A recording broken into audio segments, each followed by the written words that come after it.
அவுலியாக்கள் சொல்லுவாங்க, ஷைத்தான் ஈமானை கெடுப்பவர், ஈமானை கொள்ளையடிப்பவர், ஈமான்கா டாக்கு.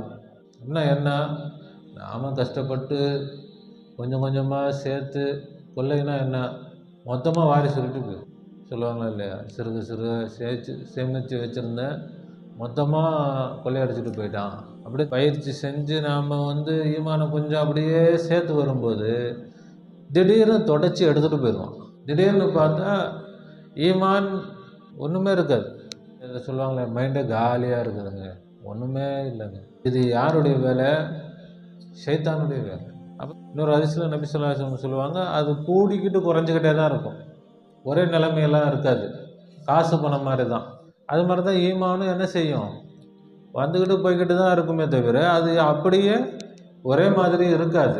அதே போல் நபி ஸல்லல்லாஹு அலைஹி வஸல்லம் சொன்னாங்க, சொர்க்கத்துடைய வாசல்கள் திறக்கப்படுகிறது, நரகத்துடைய வாசல்கள் மூடப்படுகிறது.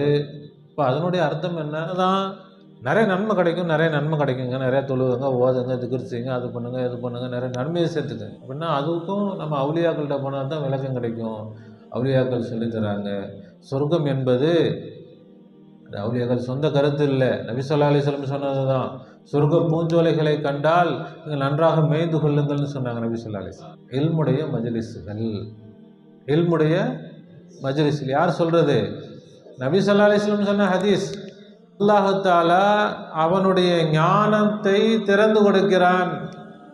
இப்போ ரமலானுடைய மாதத்தில் அல்லாஹ்வை யாராவது விளங்க வேண்டும் என்றால் அவர்கள் இலகுவான முறையில் விளங்கிக்கலாம்.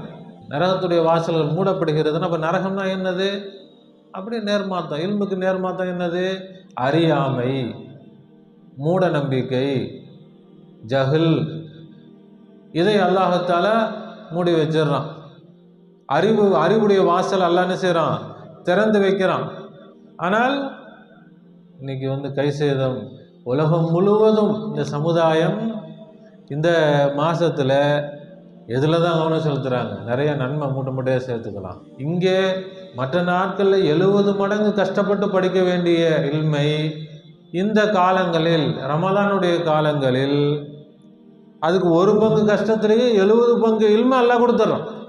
அப்போ சைத்தான் வரானா வரலையான்னு எப்போ தெரியும்? வீட்டில் ஒன்றுமே இல்லைங்க, ஒன்றுமே இல்லாத வீட்டுக்கு திருடையன் வரப்போகிறான். இப்போ சைத்தானையே காணுங்க. சைத்தான் வரணும்னா ஈமான் இருக்கணும் முதல்ல. அது ஈமானுடைய உழைப்புன்னு சொல்கிறது பயமாக இருக்குது. வேறு மாதிரி என்னது, இன்னொருத்தங்க அதை குத்தகைக்கு எடுத்துக்கிட்டாங்க. ஈமானுடைய உழைப்புன்னா அது நாங்கள் தான். சிஸ்தியா, காதிரியா, ஷேகுமார்கள் காலம் காலமாக இந்த பாடங்களை ரமலானுடைய